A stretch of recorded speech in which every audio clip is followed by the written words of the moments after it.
அல்லேலூயா, அல்லேலூயா. இந்த மாதத்தில் அதிகமாக கர்த்தருக்கு ஸ்தோத்திரத்தையும் துதியையும் நன்றியும் நம்ம என்ன செய்ய வேண்டும்? ஏறெடுக்க வேண்டும். இந்த நாளிலே அநேக பேர் என்ன செய்ய மாட்டாங்க? ஸ்தோத்திரம் செய்ய மாட்டாங்க, துதி செலுத்த மாட்டாங்க, நன்றி சொல்ல மாட்டாங்க. ஜெபம் என்பது வேறு, ஆராதனை என்பது வேறு, வேத வாசிப்பு என்பது வேறு, ஸ்தோத்திரம் என்பது வேறு. அப்படின்னா ஜெபம் தேவனுக்கு நமக்கும் உறவு ஏற்படுத்துகிறது. ஜெபம் என்பது நம்முடைய தேவைகளை சொல்லுவது. ஜெபம் என்பது பரலோகத்துக்கு போய் நம்ம தேவைகளை சொல்லி அதை நம்ம கொண்டு வந்து கொடுப்பது ஜெபம். ஆனால் நம்முடைய ஜெபம் பரலோகத்துக்கு போகிறது. ஆனால் தேவ பிரசன்னத்தை, அந்த பரலோக மேன்மையை நம்ம இடத்துக்கு வர வைப்பது தான் ஸ்தோத்திரம், துதி, ஆராதனை. ஏன் தெரியுமா? வேதம் சொல்லுகிறது, அவருடைய பிரசன்னத்தில் பர்வதங்கள் மெழுகு போல உருகும். உங்கள் வாழ்க்கையில் இருக்கிற பிரச்சனைகள், போராட்டங்கள் ஒரு பர்வதம் போல, ஒரு மலை போல இருக்குமானால் அதை நீங்கள் ஒன்றுமே செய்ய முடியாது. ஆனால் அது மெழுகு போல உங்களால் உருக வைக்க முடியும். உங்கள் கடன் பிரச்சனை பர்வதம் இருக்கிறதா? உங்கள் பிளவனம்ங்கிற பர்வதம் இருக்கிறதா? உங்கள் வாழ்க்கையில் முன்னேற முடியாமல் பல எதிர்ப்பு தடைகள் பர்வதம் போல் இருக்கிறதா? அதை நீங்கள் என்ன செய்யணும்? அது ஒரு தடையாக உங்கள் கண்ணு முன்னால் இருக்குது. அதை உங்கள் கண்ணு முன்னால் உருகி ஓட வைக்கக்கூடிய அந்த வல்லமையும் அந்த பெலனும் அந்த கிருபையும் கர்த்தர் உங்களுக்கு கொடுத்துருக்கிறார். அல்லேலூயா, அல்லேலூயா. எனக்கு மலை போல பிரச்சனை இருக்குங்க, இருக்கட்டும், அதை உருக வைங்க, அதை ஓட வைங்க. அது எப்படி என்று கேட்டால், அவருடைய பிரசன்னத்தில் பர்வதங்கள் மெழுகு போல உருகும். மெழுகு உருகிறத பார்த்துருக்கீங்களா? மெழுகு உருகிறத பார்த்துருப்பீங்களா? பார்த்துருப்பீங்க. அதே போல் ஒரு பெரிய மெழுகுதிரி எப்படி உருகுதோ அதே போல் உங்கள் பிரச்சனை கொஞ்சம் கொஞ்சமாக உருகி உண்டு மூலமாக ஆக போகிறது. கொஞ்சம் கொஞ்சமாக உருகி உண்டு மூலமாக ஆக போகிறது. அல்லேலூயா. இதில் கூட்டாக துதிக்கிறதுல, கூட்டாக சோத்துறதுக்குல உருகும். தனிப்பட்ட முறையில் நீங்கள் நல்லா தேவனை மயப்படுத்தி துதிக்கும் போது, சோதரிக்கும் போது உங்கள் பிரச்சனை என்ன செய்யும்? உருகும். பார்த்துக்கொள்ளுங்க. அல்லேலூயா. அவருடைய பிரசன்னத்தில் பர்வதங்கள் மெழுகு போல உருகும். அவருடைய நாமத்தை பிரஸ்தாபப்படுத்துகிற எந்த இடமாக இருந்தாலும் அவர் அந்த இடத்துல. அல்லேலூயா. இப்போ புரியுதா? உங்கள் ஜெபம் பரலோகத்துக்கு போகுது, ஆனால் அவருடைய பிரசன்னத்தை உங்கள் இடத்துக்கு என்ன செய்ய முடியும்? வர வைக்க முடியும். ஆமென் சொல்லுங்க. அல்லேலூயா, அல்லேலூயா. அப்படின்னா நீங்கள் அதிகமாக ஸ்தோத்திரத்தை ஏறெடுக்க வேண்டும். சங்கீதம் 50 14-23. சங்கீதம் 50. நீ தேவனுக்கு ஸ்தோத்திர பலியிட்டு உன்னதமானவருக்கு உன் பொருத்தனைகளை செலுத்தி ஆபத்து காலத்தில் என்னை நோக்கி கூப்பிடு, நான் உன்னை விடுவிப்பேன், நீ என்னை மகிமைப்படுத்துவாய். இப்ப கவனிங்க, உங்க வாழ்க்கையில எத்தனையோ ஆபத்துக்கள் வரலாம், உங்க வாழ்க்கையில எத்தனையோ நெருக்கங்கள் வரலாம், உங்க வாழ்க்கையில எத்தனையோ போராட்டங்கள் வரலாம். இந்த போராட்டமும் இந்த நெருக்கமும் உங்களை விட்டு அகன்று போக வேண்டும். அது அகன்று போவதுக்குண்டான வழி என்ன அப்படின்னு கேட்டா, நீ உன்னதமானவருக்கு ஸ்தோத்திர பலியை செலுத்தி அவரை மகிமைப்படுத்தி அவரை துதிச்சு அவரை ஆராதிச்சு அவருக்கு ஒரு சின்ன ஒரு பொருத்தனை பண்ணிட்டு இருக்கும்போது உனக்கு வந்த ஆபத்து வந்த வண்ணமா திருப்பி ரிட்டர்ன் ஓடிடும். அல்லேலூயா. அதனால் யாருமே எனக்கு ஆபத்து வருது, எனக்கு பிரச்சனை வருது, கஷ்டம் வருது, நெருக்கம் வருது சொல்லாதீங்க. அந்த நெருக்கத்தை நீங்கள் பற்ற முடியும், அந்த நெருக்கத்தை ஓட வைக்க முடியும். உனக்கு ஆபத்து வருதா? வேலை பார்க்குற இடத்துல உனக்கு ஆபத்து வருதா? நாளைக்கு ஒருத்தர் உன்னை மிரட்டுறானா? ஆபத்து வருதா? நாளைக்கு உன் சொந்தத்தில் ஒரு பெரிய நெருக்கம் வருது, உன்னை மிரட்டுறானா? ஐயோன்னு பயப்படாத. கர்த்தர் சொல்கிறார், நீ பயப்படாத. நீ மீண்டும் பயப்படுவதற்கு நீ அடிமைத்தனத்தின் ஆவியை பெறல, அப்பா பிதாவை என்று கூப்பிட்டு பண்ணுகிற புத்திர சிவகரத்தின் ஆவியை நீ என்ன செஞ்சிருக்கிற? பெற்றிருக்கிறோம். அல்லேலூயா சொல்லுங்க. எல்லாம் சொல்லுங்க. நான் அப்பா பிதாவே என்று கூப்பிட பண்ணுகிற புத்திர சுவீகாரத்தின் ஆவியை நான் பெற்றிருக்கிறேன். புரியுதா? இப்போ பிரச்சனை வந்தால், ஆபத்து வந்தால் என்ன செய்யணும் சொல்லுங்க?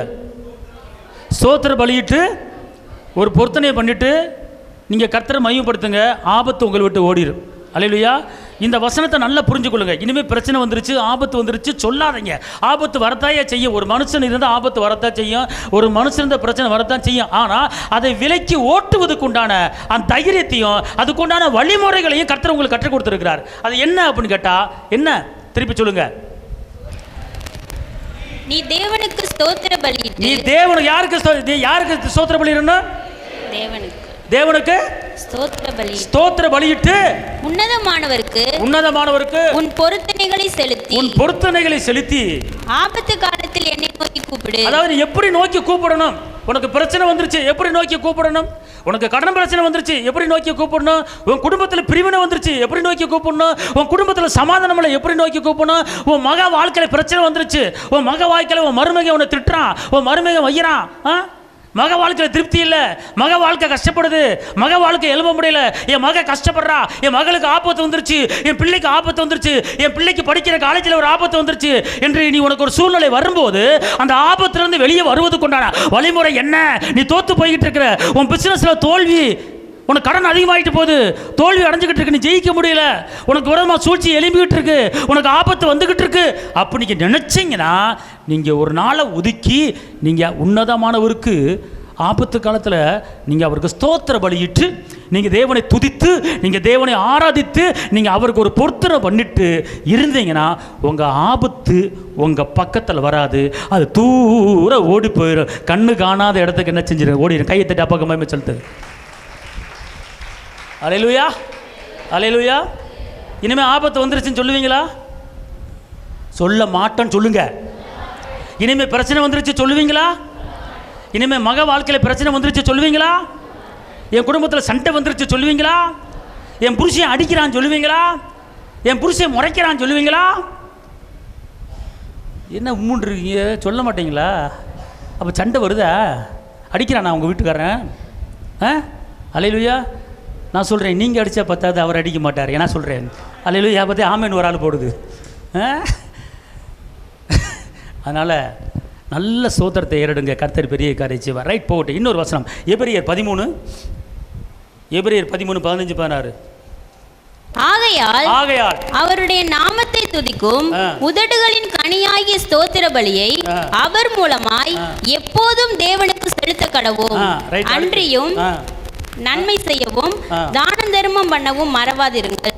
இப்படிப்பட்ட பலிகளின் மேல் தேவன் பிரியமாய் இருக்கிறார். அல்லேலூயா, அல்லேலூயா. சத்தம் சொல்லு அல்லேலூயா. அப்ப என்ன சொல்ல? அடுத்த வசனம் வாசிங்க.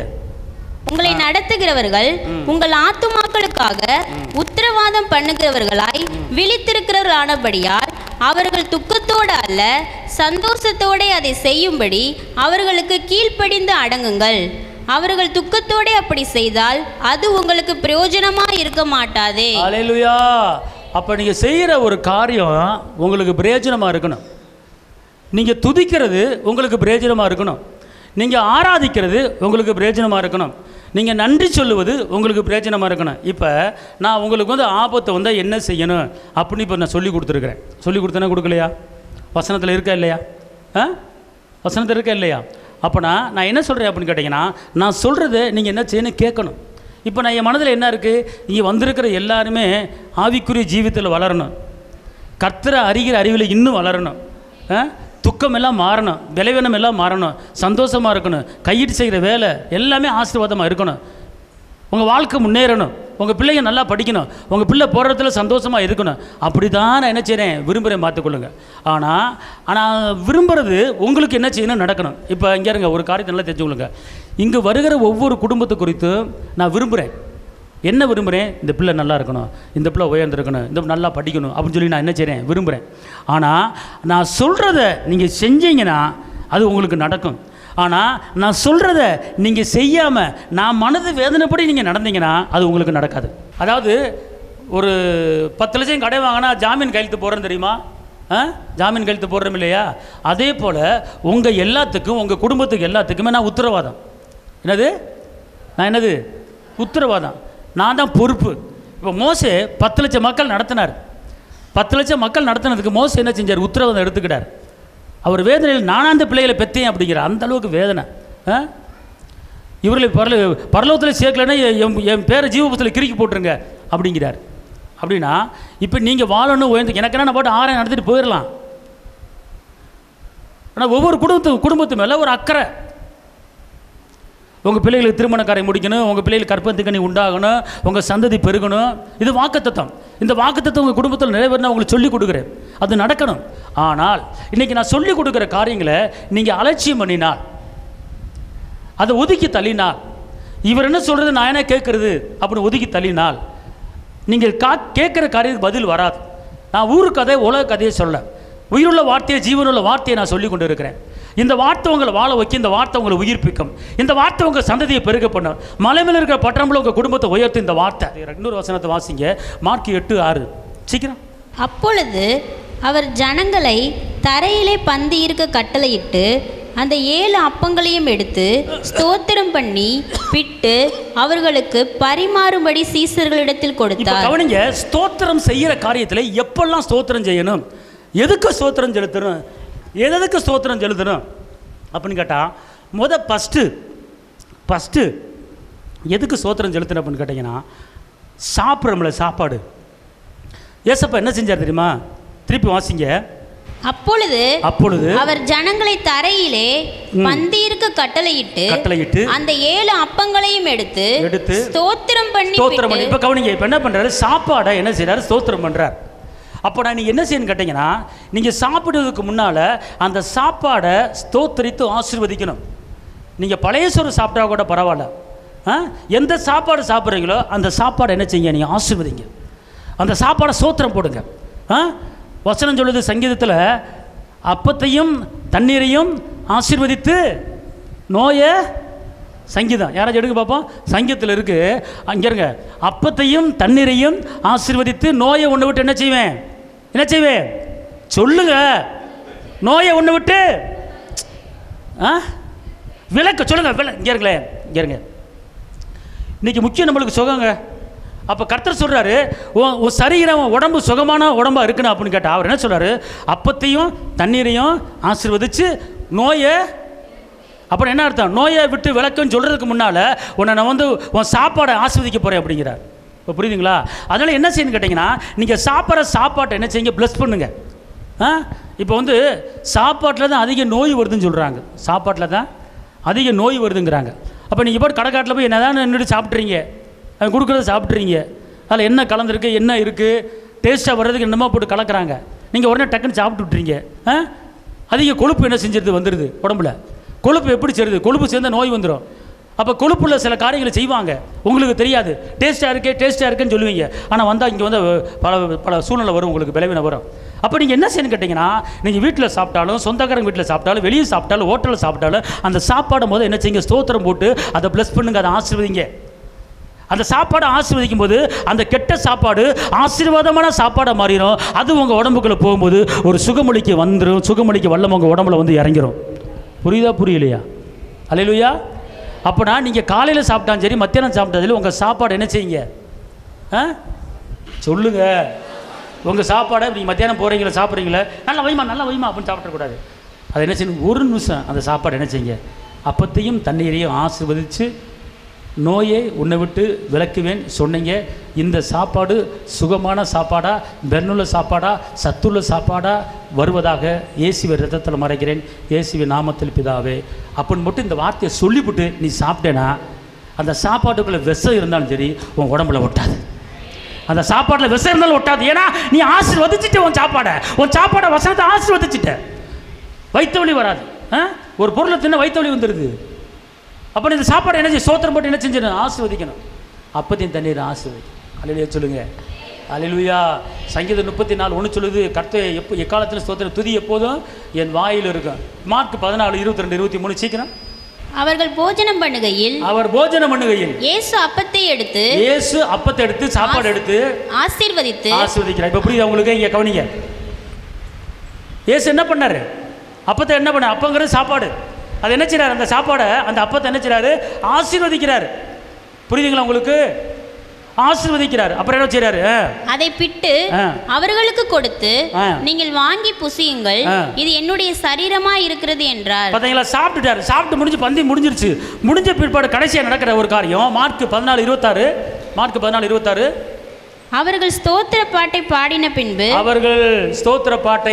பின்பு ஒலிவு மலைக்கு புறப்பட்டு போனார்கள். கவனிங்க, சாப்பாடு முடிஞ்ச உடனே அப்பாடா அப்படின்னு சொல்லாம, அப்பா இந்த ஆகாரத்துக்காக உமக்கு ஸ்தோத்திரம், இந்த ஆகாரத்துக்காக உமக்கு நன்றி அப்படின்னு சொல்லி ஒரு சாங் ஏசப்பா என்ன பண்ணுறாரு? ஸ்தோத்திர பாட்டு என்ன செஞ்சார்?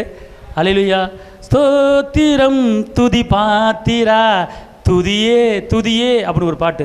ஸ்தோத்திரம் செய்வேனே ரட்சகனே. அப்படி ஒரு சோத்திர பாட்டு, ஸ்தோத்திர பலி ஸ்தோத்திர பலி அப்படி ஒரு சோத்திர பாட்டை பாடிட்டீங்கன்னா கர்த்தர் ஒரு பெரிய காரியத்தை உங்களுக்கு சோத்திர பாட்டை பாருன்னு நிறைய தெரிஞ்சுக்கொள்ளுங்க. அடுத்து வெற்றிக்கு சோத்திரம் செய்யணும். வெற்றிக்கு ஒரு ஆபத்துக்கு சோத்திரம், அல்லேலூயா, ஆராதிக்கணும். இப்போ சாத்ராக் மேஷாக் ஆபத்தில் வந்தாங்க. அப்போ அவங்க என்ன சொன்னாங்க? நாங்கள் ஆராதிக்கிற தேவன் எங்களை தப்பிவிக்க அவர் வல்லவராக இருக்கிறார், அவர் வல்லவராக இருக்கார். இன்னொரு வசனத்தை வாசிங்க, சங்கீதம் 124:6. நம்மை அவர்களுடைய பற்களுக்கு இரையாக ஒப்புக்கொடாது இருக்கிற கர்த்தருக்கு ஸ்தோத்திரம்.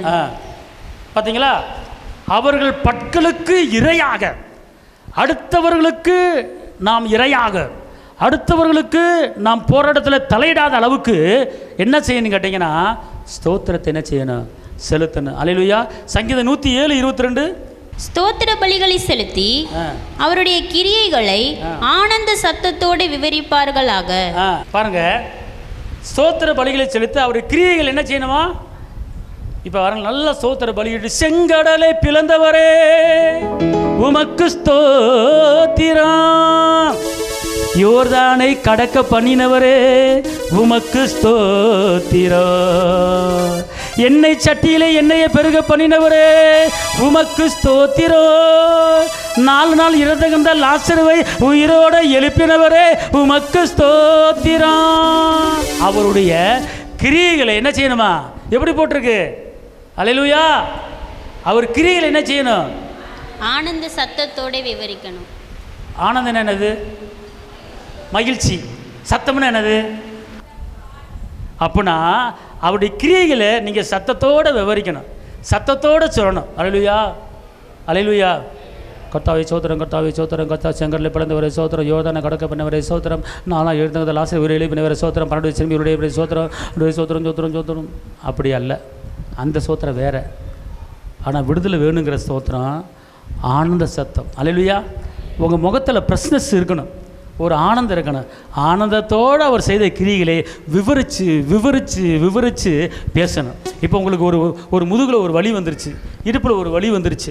அப்போ இதில் வந்து நீங்கள் பலன் பெறணும், சுகம் பெறணும். அப்போ என்ன செஞ்சீங்க? 12 சிறுமியை உயிரோடு எழுப்பினவரே ஸ்தோத்திரம், 4 நாள் செத்து கிடந்த லாசருவை உயிரோடு எழுப்பினவரே ஸ்தோத்திரம், 18 வருட கூனியை எலும்ப பண்ணினவரே ஸ்தோத்திரம், 12 வருட பெரும்பாலான ஸ்திரீக்கு சுகத்தை கொடுத்தவரே உமக்கு ஸ்தோத்திரம். அப்படின்னு இப்படியே அந்த சுகத்தினுடைய அந்த வரிகளை, சுகத்தினுடைய அந்த கிரியில சொல்லி ஸ்தோத்திரம் போட்டுக்கிட்டு இருங்க. நீங்கள் ஸ்தோத்திரத்தை முடிக்கும் போது இடுப்பு வலி, குறுக்கு வலி உங்களை விட்டு ஓடி போயிடும். கையை தட்டி அப்பாவுக்கு மகிமை செலுத்துங்க. எல்லாம் அப்படியே எந்திரிச்சிருப்போம். எல்லாம் எந்திரிங்க, எல்லாம் அப்படியே எந்திரிங்க. ஸ்தோத்திரம் ஆண்டவர் எதிரபால கரதரவா. ஏசப்பாவுக்கு மகிமை செலுத்தணும். கடைசியாக ஒரு வசனத்தை வாசித்து வெளிப்படுத்தல் 5:11-13. பின்னும் நான் பார்த்தபோது சிங்காசனத்தையும் ஜீவன்களையும் மூப்பர்களையும் சூழ்ந்திருக்க அநேக தூதர்களுடைய சத்தத்தை கேட்டேன்.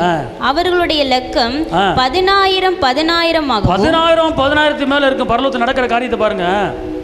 1000 இருந்தது. அவர்களுடைய மகா சத்தமிட்டு அடிக்கப்பட்ட ஆட்டுக்குட்டியாக இயேசுவானவர் வல்லமையையும் ஐஸ்வரியத்தையும் ஞானத்தையும் பலத்தையும் கனத்தையும் மகிமையையும் ஸ்தோத்திரத்தையும் பெற்றுக்கொள்ள பாத்திரராய் இருக்கிறார் என்று சொன்னார்கள். அப்பனா பரலோகத்தில் ஒரு துதி எழும்புது, பரலோகத்தில் ஒரு ஆராதனை எழும்புது. அங்க என்ன சொல்லப்பட்டிருக்கிறது? கனத்தையும் மகிமையையும் ஸ்தோத்திரத்தையும் பெற்றுக்கொள்வதற்கு ஒரே ஒரு பாத்திரமான என் தகப்பன் இயேசு மகாராஜா, அவருக்கு எல்லா கனமும் மகிமையும். அவர் எப்படிப்பட்டவரா? அவர் எப்படி போட்டிருக்க? ஐஸ்வர்யமும் எப்படி போட்டிருக்க? திருப்பி வாசிங்க அதை. அவர்கள் மகா சத்தமிட்டு நல்ல கவனிங்க, மகா சத்தமிட்டு அடிக்கப்பட்ட ஆட்டுக்குட்டியானவர், அடிக்கப்பட்ட இயேசுவானவர் வல்லமையை என்ன செய்ய புகழணும்? வல்லமையை புகழணும். அடுத்து ஐஸ்வரியத்தையும், அவர் கொடுத்த ஐஸ்வரியத்தையும், அவர் கொடுத்த செழிப்பையும் புகழணும். ஞானத்தையும், அவர் கொடுத்த ஞானத்தை மகிமைப்படுத்தணும். பலத்தையும், அவர் கொடுத்த பலத்தையும் சுகத்தையும் ஆராதிக்கணும். கனத்தையும் உயர்த்தணும். மகிமையையும் ஸ்தோத்திரத்தையும் பெற்றுக்கொள்ள பெற்றுக்கொள்வதற்கு ஒரே தகுதியான என் தெய்வம் இயேசு ஒருவரே என்று பரலோகத்திலே எல்லா மூப்பர்களும் எல்லா தூதர்களும் என் தகப்பன் இயேசுவை மகிமைப்படுத்தினார்கள். அதே போல நீங்களும் அந்த இயேசு மகாராஜாவே அவர் செய்த அற்புதங்களையும் அவர் செய்த அதிசயங்களையும் அவர் கொடுத்த ஐஸ்வர்யத்தையும் அவர் கொடுத்த சுகத்தையும் நீங்கள் விவரத்தை சொல்லி நீங்கள் மகிமைப்படுத்தி பாருங்க. உங்கள் வாழ்க்கையில் வருகிற உயர்வு வெற்றி யாருக்குமே வராது. நீங்கள் தான் ஃபஸ்ட்டு கர்த்தர் உங்களை எழுப்ப போகிறார். எல்லாம் கைகளை தட்டி அப்பாவுக்கு ஸ்தோத்திர பலி அப்பாவுக்கு துதியும் கனமும் மகிமையும் எஸ் அப்பாவுக்கு கையா தட்டி ஸ்தோத்திர பலி அப்பாவுக்கு துதியும் கனமும் மகிமையும் எஸ் அப்பாவுக்கு சுகம் தந்தீரே நன்றி ஐயா, சுகம் தந்தீரே நன்றி ஐயா, பலன் தந்தீரே நன்றி ஐயா, பலன் தந்தி அம்மா ஓ ஸ்தோத்திர பலி அப்பாவுக்கு மகிழ்ச்சியோட சத்தம் பத்தாது. ஸ்தோத்திர பலி சத்தம் அப்பாவுக்கு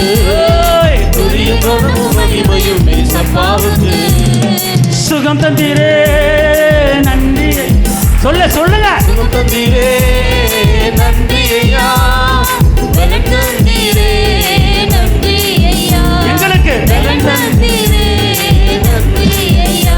சத்தமா ஸ்தோத்திர பலி அப்பாவுக்கு ஆமென் துதியும் கனமும் மகிமையும் அப்பாவுக்கு கப்பா ஸ்தோத்திர பலி அப்பாவுக்கு துதியும் கனமும் மகிமையும் அப்பாவுக்கு உணவு தந்தி நன்றி ஐயா, உணவு தந்தி நன்றி ஐயா, உடையும் தந்தி நன்றி ஐயா, உடையும் தந்தி நன்றி ஐயா. ஸ்தோத்திர பலி அப்பாவுக்கு கப்பா கனமும் மகிமையும் அப்பாவுக்கு ஸ்தோத்திர பலி அப்பாவுக்கு துதியும் கனமும் மகிமையும் அப்பாவுக்கு. அன்பு கூர்ந்தாரு அன்பு கொண்டு நன்றி அன்பு கொண்டீ நன்றி ஐயா, அரவணைச்சாரு அரவணைச்சி நன்றி ஐயா, அரவணைச்சி நன்றி ஐயா. ஸ்தோத்திர பலி அப்பாவுக்கு துதியும் கனமும் மகிமையும் அப்பாவுக்கு அல்லேலூயா. ஸ்தோத்திர பலி அப்பாவுக்கு துதியும் கனமும் மகிமையும் அப்பாவுக்கு கூட வைத்தீர் நன்றி ஐயா, கூட வைத்தீ நன்றி ஐயா, பாட வைத்தீ நன்றி ஐயா, எங்கல்ல பாட வைத்தீ நன்றி ஐயா. ஸ்தோத்திர பலி அப்பாவுக்கு ஆமென் துதியும் கனமும் மகிமையும் அப்பாவுக்கு ஸ்தோத்திர பலி அப்பாவுக்கு துதியும் கனமும் மகிமையும் அப்பாவுக்கு. அபிஷேகித்தீர் நன்றி ஐயா, சத்தமா அபிஷேகித்தீ நன்றி ஐயா, அனலாக்கிட்டாரு அனலாக்கினீ நன்றி ஐயா, அனலாக்கினீ நன்றி ஐயா.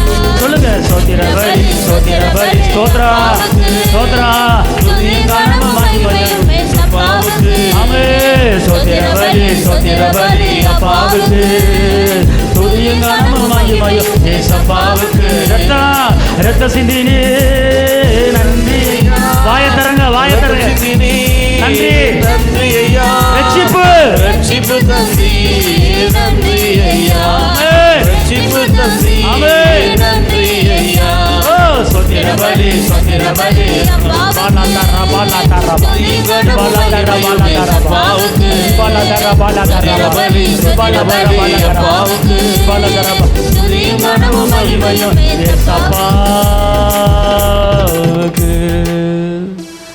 சாப்பிடும் போதும் சோத்திரம் சொல்லுங்க, உட்காரும் போதும் சோத்திரம் சொல்லுங்க, எந்திரிக்கும் போதும் சோத்திரம் சொல்லுங்க, அப்பத்தையும் தண்ணீரை ஆசீர்வதித்து சோத்திரம் சொல்லுங்க. அப்போ தான் உங்களுக்குள்ள சுகம் வரும். அப்பத்தையும் தண்ணீரை ஆசீர்வதித்து நோயை உன்னை விட்டு விலக்குவே அப்படின்னு இருக்கிறார். அதனால் நீங்கள் சாப்பிட்ற சாப்பாடை சோத்திரம் பண்ணுங்க. கர்த்தர் உங்களை ஆசீர்வதிப்பார். தகப்பனை இயேசுவே உண்மை நன்றியோடு துதிக்கிற சோதரிக்கிற வந்திருக்கிற ஒவ்வொருவரையும் ஆசீர்வதிங்க. தேவ பலத்தை நிரப்புங்க. எலும்பு எலும்பு சீயோனே உன் வல்லமையை தரித்துக்கொள் என்று சொல்கிறீங்க. உன் வெளிச்சத்திலே ஜாதிகள் ஒளியிலே ராஜாக்களும் கடந்து வருவார்கள் என்று சொல்கிறீங்க. நீ வெளியே புறப்பட்டு போய் கொளுத்த கண்டல் போல வளருவேன் என்று சொல்கிறீங்க. நீ செய்வதெல்லாம் வாய்க்கும் என்று சொல்கிறீங்க. நீ அனுமதி இல்லாமல் உன் மேலே ஒருத்தரும் கைப்பட முடியாது. உன் தலையில் இருக்கிற முடியெல்லாம் எண்ணப்பட்டிருக்கிறது. என் அனுமதி இல்லாமல் உன் தலையில் இருக்கிற முடி கீழே விடாது. நீ மனுஷனை குறித்து பயப்படாதே என்று சொல்கிறார். இந்த இடத்துல ஒரு சில பேர் மனிதனை குறித்து பயப்படுறீங்க. மனுஷன் எனக்கு தீங்கு விளைவிச்சிருவானோ, மனுஷன் என் பிஸ்னஸை கெடுத்துருவானோ. தயவுசெய்து அப்படி நினைக்காதீங்க. கர்த்தர் எனக்கு சகாயர், நான் பயப்படேன், மனுஷன் எனக்கு ஒன்றும் செய்ய முடியாது என்று சொல்லுங்கள். நிற்கிற ஒரு சில பேர் அந்த அந்த நிலைமையில் இருக்கிறீங்க. அதோடு எதிர்காலத்தில் பிள்ளைகளை குறித்து கலங்குறீங்க. உன் பிள்ளையை குறித்து நீ கலங்காதே என்று சொல்லுகிறார். உன் பிள்ளையை நீ தெரிஞ்சு கொள்ள, நான் தான் தெரிஞ்சுக்கிட்டேன். கனி கொடுக்க முடியாது, இந்த கனி நிலைத்திருக்க முடியும், நான் உன் சந்ததியை நான் ஏற்படுத்தி வச்சிருக்கிறேன், நீ பயப்படாது என்று சொல்லுகிறார். தாப்புடைய சுவாபம் பிள்ளைக்கு வந்துருமோ, முப்பாட்டனுடைய சுவாபம் பிள்ளைக்கு வந்துருமோ, அப்படிப்பட்ட எண்ணத்தில் ஒரு சில தாய்மார்கள் இந்த இடத்துல இருக்கிறீங்க. நீ ரசிக்கப்பட்டிருக்கிற, நீ மீட்கப்பட்டிருக்கிற. இயேசுவின் சிந்தை தான் உன் பிள்ளைக்கு இருக்கும். மற்றபடி உன் தகப்பை சிந்தையோ, உன் தாத்தை சிந்தையோ, முப்பாட்ட சிந்தையோ உன் பிள்ளைக்கு இருக்காது. ஏன்னா நீ ரசிக்கப்பட்டுட்ட, நீ ஞானசன் எடுத்துட்ட, பாவத்துக்கு செத்துட்ட, நீதிக்கு பிழைச்சிருக்கிற. அப்போது உன் சிந்தை, இயேசுவின் சிந்தை தான் உன் பிள்ளைக்கு இருக்கும். அதனால் என் பிள்ளைக்கு பரம்பரை சிந்தை வந்துருமோ நினைக்காதீங்க. அப்படி ஒரு சில பேர் இந்த இடத்துல நினச்சிக்கிட்டு இருக்கிறீங்க. கர்த்தர் சொல்கிறார், மகளே அப்படி நினைக்காத. என் சிந்தை தான் உன் பிள்ளைக்கு இருக்கும். உன் தகப்பை சிந்தையோ, உன் முப்பாட்டை சிந்தையோ உன் பிள்ளைக்கு இருக்காது. நீ மீட்கப்பட்டுட்ட, பாவத்துக்கு செத்துட்ட, நீதிக்கு பிழைச்சிருக்கிற, பயப்படாது என்று அவர் சொல்கிறார். பழையவைகள் ஒளிஞ்சு போச்சு, எல்லாம் புதிதாச்சு. ஒரு புதிய காரியம் உன்னை தேடி வரப்போகுது. உன்னை ஒன்றும் செய்ய முடியாது. உனக்கு எதிராக ஏவுதல் ஆவியோ செய்வின் ஆவியோ வச்சாலும் இஸ்ரவேலுக்கு விரோதமான குறியும் கிடையாது, மந்திரம் கிடையாது. நீ மீட்கப்பட்ட பிள்ளை. உன்னை சுற்றிலும் அக்கினி மதில்கள் பாதுகாப்பாக இருக்கிறது. எவன் வச்சாலும் அது அவன் பக்கம் திரும்பி போயிடும், உன் பக்கம் வராது. உன் பக்கம் வராது. எவன் வச்சாலும் அவனுக்கு திரும்பி போகும். கர்த்தர் உன் மேலே ஒரு ரத்தத்தை தெளிச்சிருக்கிறார். ரத்தத்தை கரையும் செலுத்தி உன்னை விலைக்கு வாங்கிட்டார். அதனால் அவர் ரத்தத்தால் நீ மீட்கப்பட்டிருக்கிற. அதனால் நீ பயப்படாத. அவன் வச்சுட்டான், இவன் வச்சுட்டான், அவன் செஞ்சிட்டான், இவன் செஞ்சிட்டான், பேசாத. அப்படி வச்சுட்டான் தெரியுதா உனக்கு? இஸ்ரவேலுக்கு விரோதமான குறியும் கிடையாது, மந்திரம் கிடையாது. இயேசுவின் ரத்தத்தால் கழுவப்பட்டிருக்கிறேன். நீ வாயை திறந்து பேசிப்பாரு, உன் மேலே வந்த அந்த ஏவுதல், அந்த செய்வனை அது திரும்பி ரிட்டன் அவன் பக்கமே போயிடும். நீ வார்த்தையை பேசு, வார்த்தையை பேசு. அந்த நிலைமைக்கு அந்த நினைப்பு கடன் கொடுக்காது, அந்த சிந்திக்கு வராது என்று அவர் சொல்கிறார். அப்படிப்பட்ட நினைப்பில் ஒரு சில பேர் இந்த இடத்துல நிற்கிறீங்க. எனக்கு அவன் வச்சுட்டேன், அவன் வச்சுட்டான், பேசக்கூடாது. கர்த்தருடைய ரத்தத்தால் கழுவிட்டார். நீ பாவத்துக்கு செத்துட்டு நீதிக்கு பிழைச்சிருக்கிற, மீட்கப்பட்டிருக்கிற. பொண்ணை பொருளை கொடுத்து உன்னை மீட்டர்ல ரத்தத்தை கரையும் செலுத்தி பிசாட்டு உன்னை விலைக்கு வாங்கிட்டாரு. பயப்படாத. ராஜா உனக்கு துணை இருக்கிறார். இயேசு மகாராஜா உனக்கு துணை இருக்கிறார். உன்னை உள்ளங்கையில புடிச்சு வச்சிருக்கிறார். நீ அவரால் மறக்கப்படுவதில்லை, அவர் முன்குறிச்சு வச்சிருக்கிறார். நீ பயப்படாத என்று சொல்கிறார். உனக்கு 4 பேர் சொல்லலாம், உனக்கு அப்படி இருக்கு இப்படி இருக்கு.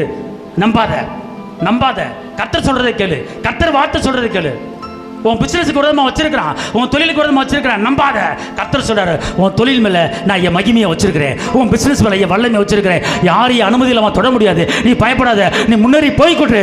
மேகம் ஒன்ற திரளான சாட்சி உன் கண்ணு முன்னால் இருக்கு. இந்த உலகத்தில் வருகிற அவச்சொலி எல்லாத்தையும் தூக்கி எரிஞ்சிட்டு நீ நியமத்திற்கு ஓட்டத்தில் நீ பொறுமையோடு ஓடு. உனக்கு ஒரு கிரீடத்தை நான் உனக்கு கொடுக்க போறேன். மாத்தா ரப்ப கத்த சப்புலா கத்து நீ மாத்தர ரீம கல்லறாத ரக்கூல் புக் கத்த சப்புலா கத்தரபா தட்டை உடைக்கிறேன். ஆண்டவர் இந்த இடத்துல நிற்கிற அப்படிப்பட்ட எண்ணத்தில் அவருடைய சிந்தையில் இருக்கிற தேவ பிள்ளைகள் இருக்கிற எல்லா பொல்லாப்பு துர்ச்செய்திகளை இயேசுவின் நாமத்தில் சுட்டறி அப்புறப்படுத்துகிறேன். வெளியே போ மக்கா தீனி மாலை.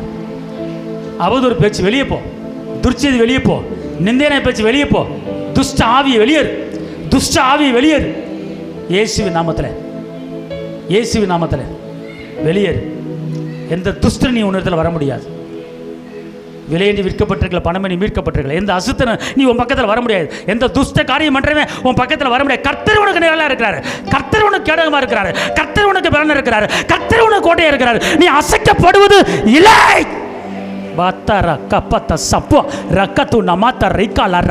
உன்னை தொட முடியாது யாரும். நீ பயப்படாத, நீ முன்னேறு, நீ முன்னேறு, நீ போயிட்டே இரு. கர்த்தர் உன் கூட இருக்கிறாரு. நீ செய்யதெல்லாம் வாய்க்கும், நீ போயிட்டு இரு. கர்த்தர் உன் கூட இருக்கிறாரு.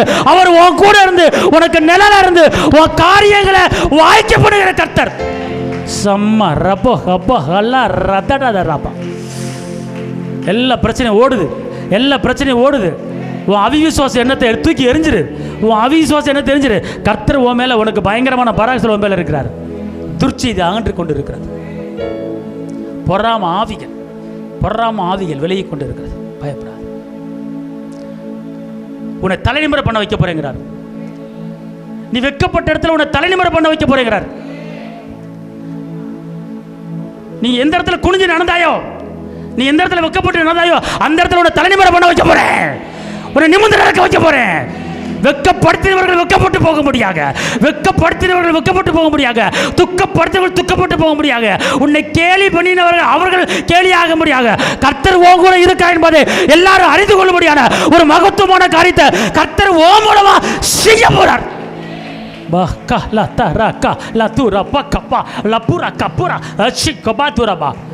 நிந்தனை உங்களை விட்டு வெளியேறுது. அவமானம் உங்களை விட்டு வெளியேறுது. உங்க நெருக்கம் உங்களை விட்டு வெளியேறுது. உங்க அவச்சல் உங்களை விட்டு வெளியேறுது. கர்த்தர் உங்க மேல நிழலா இருக்கிறார். அக்கினி உன் மேல மூடிக்கொண்டு இருக்கிறது. நீ பயப்படாத, நீ பயப்படாத. உன் தவறான எண்ணங்களை எடுத்து போடுங்கிறார். ஒரு சில பேர் தவறான எண்ணத்தோட இந்த இடத்துல நிற்கிறீங்க. அவன் அதை பண்ணிடுவான், இதை பண்ணி. கர்த்தர் சொல்றார், பகலே மகளே கவலைப்படாத,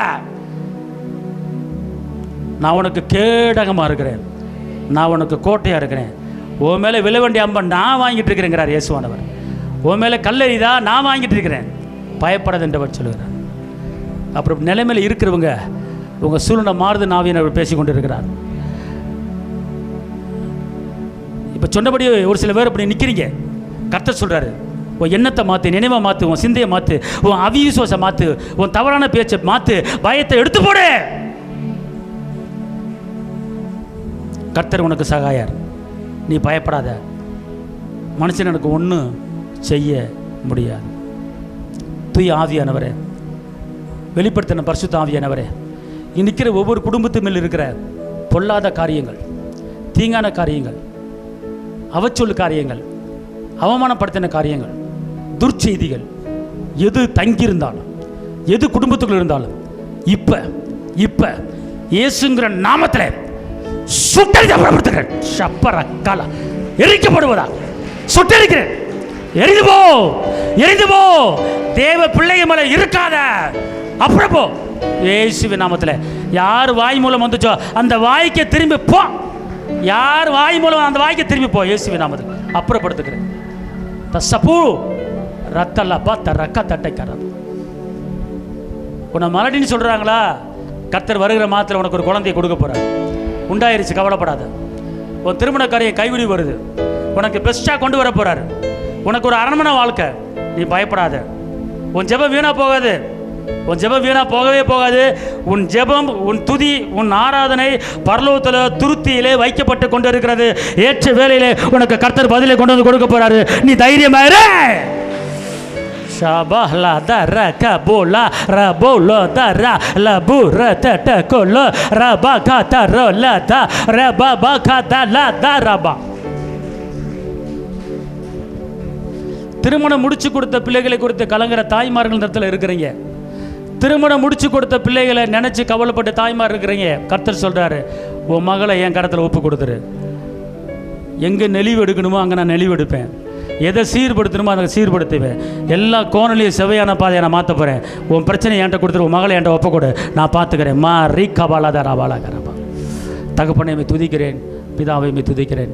இங்கே வந்திருக்கிற ஒவ்வொரு குடும்பத்தையும் பிதா, குமாரன், பரிசுத்த ஆவிய நாமத்தில் மனதார உங்கள் நாமத்தில் ஆசீர்வதிக்கிறேன்.